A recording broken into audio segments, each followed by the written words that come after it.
Richard Carter tossed a faded blue backpack onto the concrete, looked straight at his 13-year-old daughter, and smiled. "Let's see if you can get home." Naomi blinked, waiting for the punchline. "Dad?" He climbed back into the driver's seat without answering. "Dad, stop, please." The SUV engine rumbled louder. Naomi grabbed the passenger door handle, but Richard locked it with a click. Through the tinted window, she saw her mother staring into her lap. Her older cousins were pressed against the back windows, grinning. One of them laughed so hard he slapped the seat. "She'll figure it out," Richard called through the barely opened window. "Maybe this will teach you to stop making everything difficult." "I didn't do anything." He shrugged. "Then getting home shouldn't be that hard." The SUV rolled forward. Naomi chased it. "Dad!" Her sneakers slapped against the hot pavement as she ran after the vehicle. "Dad, please." The red brake lights flashed for one terrifying second, making hope surge through her chest. Then they disappeared as the SUV accelerated onto the highway. The laughter inside was the last thing she heard. Naomi stood frozen beside the interstate bus terminal, clutching nothing but the empty air where she had expected her father's hand to reach back for her. It never did. Only 15 minutes earlier, they had all been eating lunch during a family day trip. The argument had started over something so small Naomi almost couldn't believe it had happened. She had accidentally interrupted Richard while he was telling a story to his brothers. "I'm sorry," she'd said immediately. Richard leaned back in his chair. "There you go again. Everything has to be about you." The restaurant had gone quiet. Naomi lowered her eyes. "I wasn't trying to." "You never think before you speak." Nobody defended her. Not her mother. Not her uncles. Not even her grandmother, who simply continued stirring her coffee as if she'd heard the same conversation 100 times before. By the time everyone climbed back into the SUV, Naomi already knew the ride home would be silent. Richard hated silence. It usually meant he was deciding how to make a point. She just never imagined this would be it. Now she sat on a metal bench outside the terminal with her backpack beside her, watching every passing SUV. Every time one slowed, she stood. Every time it kept driving, she sat back down. "They're coming," she whispered to herself. An hour passed. Then another. The afternoon crowd faded into evening. Passengers boarded buses. Families hugged goodbye. Drivers announced departures over crackling speakers. Employees began glancing toward the quiet girl who hadn't moved from the same bench. A woman wearing a terminal badge finally approached. "Honey, are you waiting for someone?" Naomi smiled weakly. "My dad." "When did he leave?" He said he'd come back." The woman looked toward the highway before crouching beside her. "Have you eaten?" Naomi shook her head.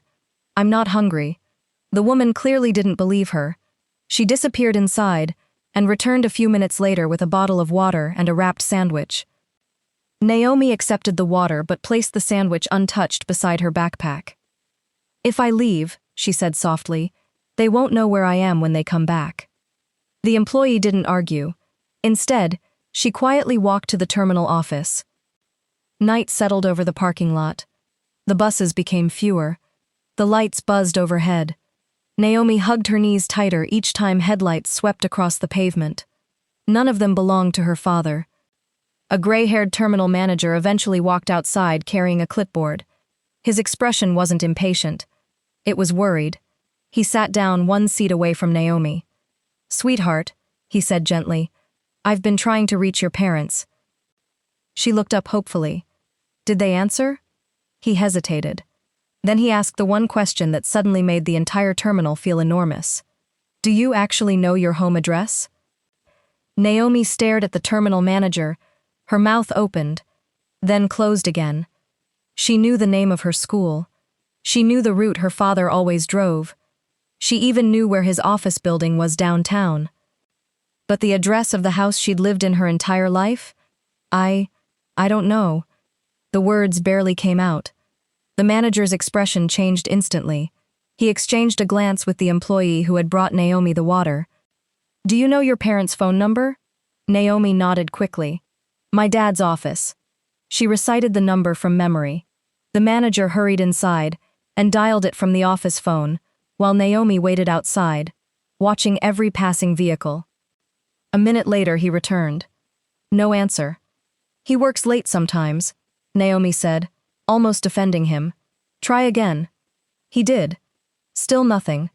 What about your house? Naomi slowly shook her head. I've never had to call home. The manager tried information services using Richard Carter's name. Nothing helpful came back before closing hours. Can I use the phone? Naomi asked. He handed it to her. She dialed the office number herself. 1 ring. 2. 3. Straight to voicemail. She hung up and dialed again. Voicemail. Again. Voicemail. It's because he's driving, she whispered, more to herself than anyone else. He'll check his messages. She refused to believe anything else. The terminal closed most of its ticket counters for the night, but the staff refused to leave Naomi alone. A veteran bus driver named Earl walked over carrying a paper bag. My wife packed too much dinner, he lied, setting it beside her. Inside was a warm turkey sandwich, an apple, and a carton of milk. You need to eat. I'm waiting. You can do both. Naomi looked toward the entrance. If they come back and I'm gone, they'll see you. She shook her head. No, Dad will say I wandered off. Earl froze. He had driven buses for nearly 30 years. Children who were accidentally separated from parents cried.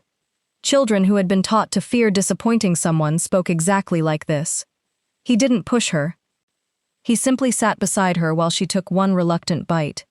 Nearly 2 hours later, a patrol car rolled into the parking lot. 2 officers stepped out. Naomi jumped to her feet. Relief flooded her face. They found my dad. Instead, one officer knelt in front of her. Hi, Naomi. We're going to ask you a few questions. Did he tell you where he is? We're trying to figure that out. The terminal manager quietly explained everything. The officers took notes. One radioed dispatch. Run missing child reports under Naomi Carter. Everyone waited. Static crackled through the radio. Then came the reply. Negative. No active reports. No calls from parents or guardians. Naomi frowned. That can't be right. The officer forced a calm smile. Sometimes reports take time. But when he stepped aside with his partner, Naomi could still hear them. No report after this many hours? Nothing. It's like nobody's looking. Those words settled over her harder than the night air. Nobody's looking. Child Protective Services arrived just after midnight. A caseworker named Denise wrapped a blanket around Naomi's shoulders. We're going somewhere warm tonight. My dad won't know where I am. We'll make sure he can find you. Naomi nodded. That sounded reasonable. The next morning, she expected her parents to walk through the door. They didn't. She expected them the following day, then the weekend, then the next week. Every time footsteps echoed down the hallway of the temporary shelter, Naomi looked up. Every unfamiliar adult made her heart race. Every disappointment became a little quieter than the last. Weeks turned into months. Denise helped Naomi write letters addressed to Richard and Linda Carter. Naomi carefully printed each word. I'm sorry if I made you angry. I'm ready to come home. I'll try harder. The letters were mailed. No replies ever came. Birthdays passed. School changed. Eventually, Naomi entered foster care with a family that never asked her to earn a seat at the dinner table. Even then, every evening she watched through the front window just before sunset. One day, Denise found her standing there again. They'll come today, Naomi said. Denise stood beside her for a long moment before speaking. Her voice was gentle, but it carried the weight of months. Naomi. She waited until the girl looked at her. I think it's time we stop waiting. 22 years later, Naomi's mornings followed the same rhythm. Coffee. A quick review of transit project reports. Then the 30-minute drive to the regional transportation office where she worked as a transportation systems engineer. Predictability had become her comfort. She planned routes, solved traffic bottlenecks, and designed systems that helped people find their way home. There was an irony in that she rarely allowed herself to think about Her legal name no longer matched the one she'd been born with. Years earlier, after aging out of foster care, she had quietly changed her surname. It wasn't an act of revenge. It was the first decision in her life that belonged entirely to her. That Tuesday morning, she set her phone on the kitchen counter while making coffee. It buzzed once, then again, then 5 more times. By the time she picked it up, the screen was filled with unfamiliar numbers. She frowned. Spam already? She silenced the calls and left for work. The meeting she was leading had barely begun when her smartwatch vibrated again. Then again. Then again. Her project manager glanced over. You expecting an emergency? I don't think so. During the first break, Naomi stepped into the hallway and finally checked her phone. 34 missed calls, nearly all from different numbers. 1 voicemail. She hesitated before pressing play. Her mother's voice filled the hallway. Naomi, please answer. It's urgent. Please.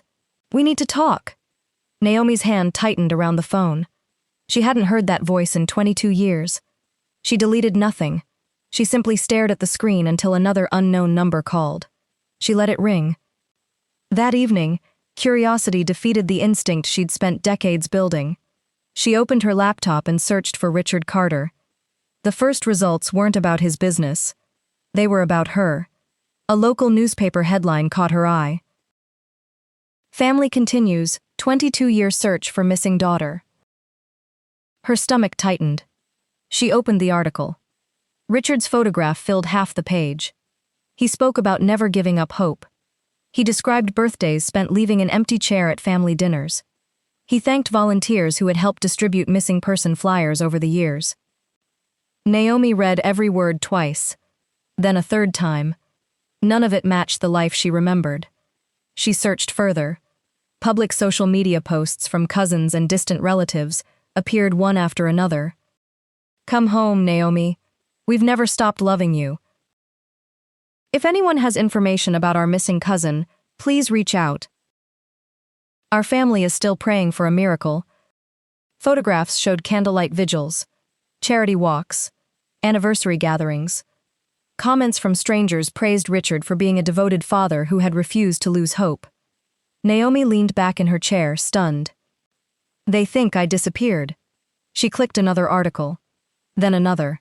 Every interview repeated the same story.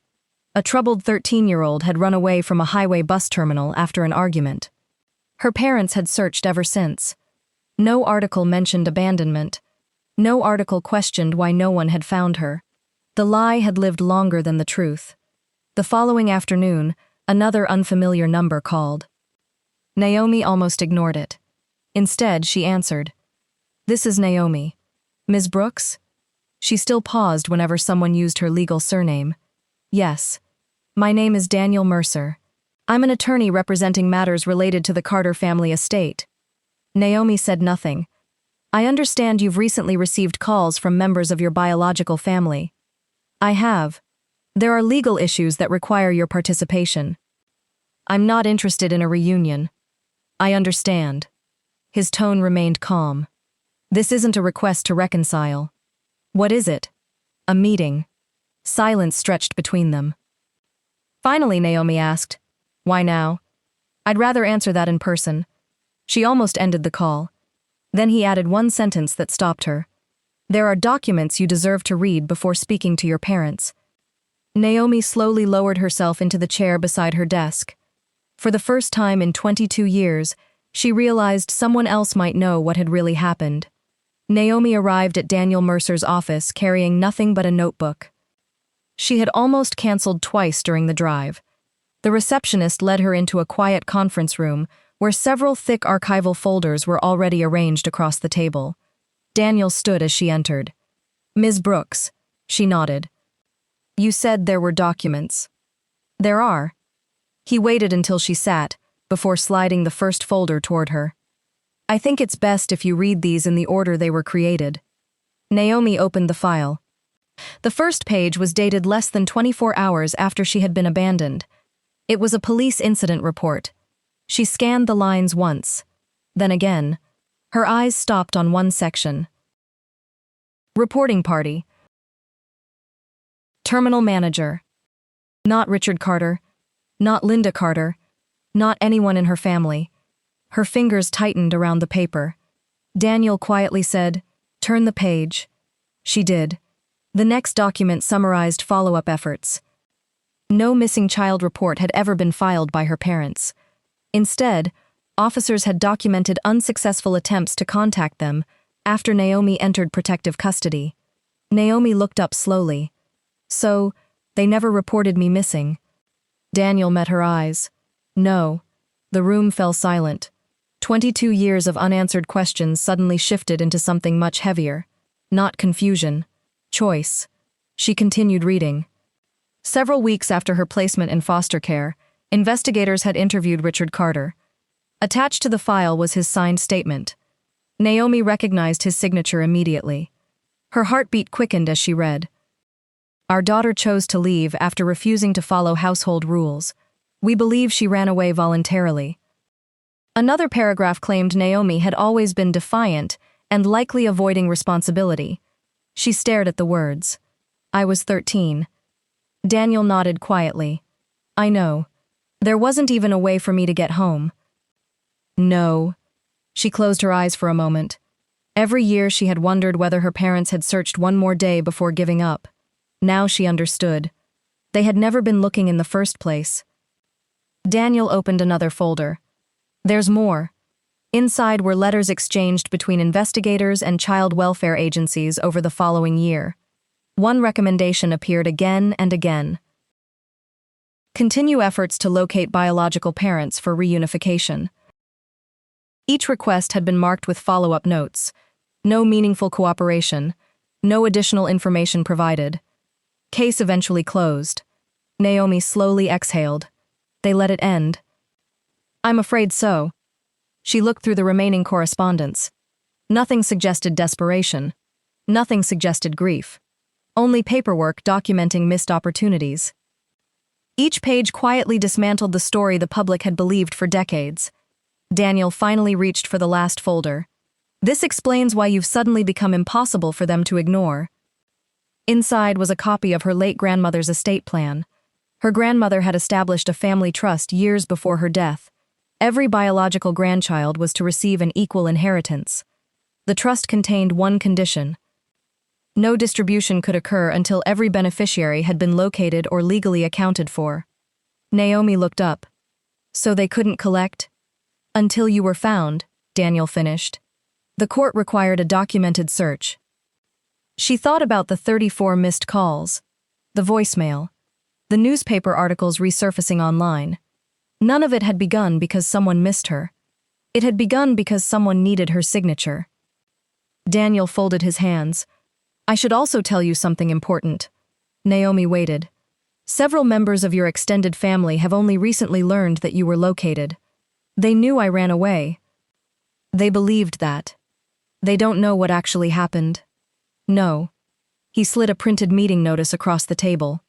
"A formal family conference has already been scheduled for next week." She read the names.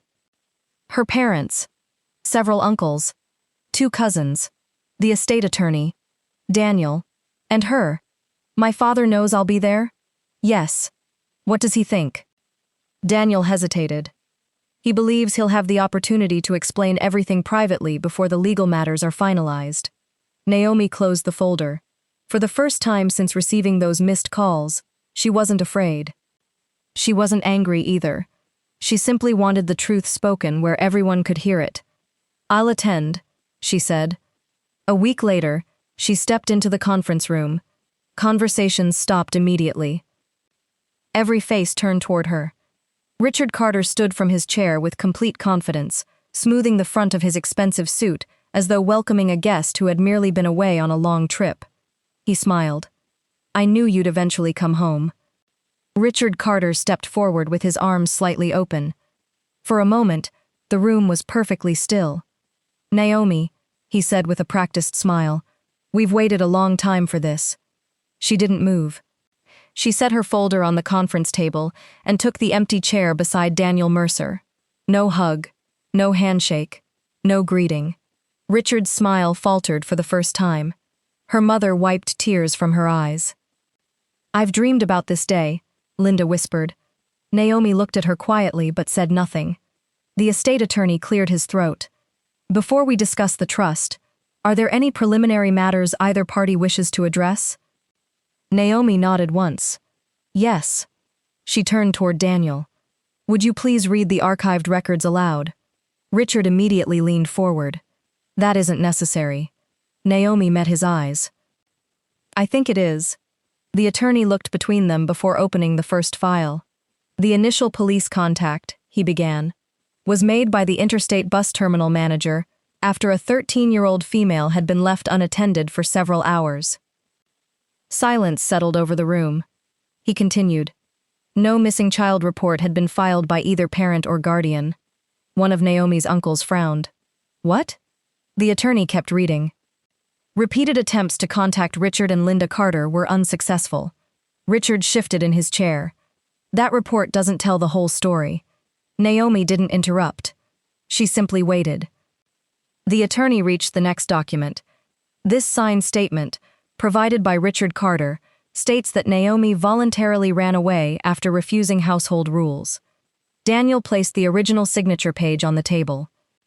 Richard's unmistakable signature sat at the bottom. One cousin leaned closer. "You told us she disappeared." Another quietly asked, "You said the police were searching." Richard opened his mouth. "It was more complicated than that." "No," Naomi said calmly. "It wasn't." She folded her hands in front of her. "I waited at that terminal until it got dark. Nobody spoke. I believed my parents would come back." Her voice never rose. "I remember refusing to leave the bench because I thought if I walked away, my dad wouldn't find me." Linda covered her mouth. Tears rolled freely down her face. Naomi continued. "When Child Protective Services took me away, I wasn't angry." She gave a small, sad smile. "I thought there had been some mistake." She looked directly at Richard. "So I wrote letters." Richard lowered his eyes. "I apologized." Another pause. "I apologized for making you angry." The room became painfully quiet. "I promised I'd be better if you'd just let me come home." She swallowed once. "I never received a single reply." Linda turned toward Richard. "You told me." Her voice broke. "You told me she refused to come back." Richard couldn't answer. One of Richard's brothers slowly stood. "You told all of us she ran away." Richard rubbed his forehead. "I was trying to protect the family. By lying, I thought she'd come back after cooling off." "You left a 13-year-old at a bus terminal." "I didn't think." "No," his brother interrupted. "You didn't." Another relative quietly shook his head. "I laughed that day." His voice trembled. "I thought you were teaching her a lesson." He looked at Naomi. "I never imagined you were actually alone." "I'm sorry." One by one, several family members lowered their heads. Not because Naomi demanded it, because the truth had finally reached them. The estate attorney closed the final folder. "The trust cannot be administered without acknowledging these findings." He looked toward Richard. "Furthermore, your documented statements materially conflict with the official records." Richard leaned back, defeated. Years of carefully maintained respect dissolved in a single afternoon. The relatives who had always followed his lead no longer looked to him for answers.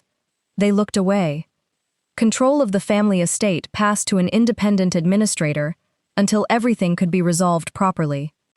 The authority Richard had spent decades protecting disappeared far faster than it had been built. After the paperwork was prepared, Richard finally spoke again. His voice sounded smaller than Naomi remembered. "I know I can't change what happened." She listened without expression. "But maybe we can start over." Naomi looked at him for a long moment. Then she gently pushed the signed inheritance papers across the table. "I'm here because the law required me to be." Richard's shoulders sagged. "I'm not here because you finally wanted your daughter back." No one challenged her. She signed the documents that recognized her rightful share of the trust. Then she addressed the attorney. "I've already decided what part of mine will be used for." Everyone looked up. "I want to establish a transportation assistance fund for abandoned and homeless teenagers." She paused. No child should ever sit alone in a bus terminal, wondering whether someone is coming back. For the first time that day, the room wasn't silent because of shock. It was silent because every person understood exactly why. Several months later, Naomi returned to the same interstate bus terminal. The old ticket counters had been remodeled. The waiting area was brighter. Most of the original benches were gone. Only one remained near the entrance. She sat there for a minute, listening to buses arrive and depart. Families hugged. Children laughed. Announcements echoed through the building. Life moved forward. Before leaving, she stopped beside a newly installed plaque funded through her foundation. It thanked the terminal employees who had cared for frightened children with nowhere else to go. She ran her fingertips lightly across the engraved metal, smiled to herself, and walked toward the exit. This time, she wasn't waiting for anyone to come back. She already knew the way home.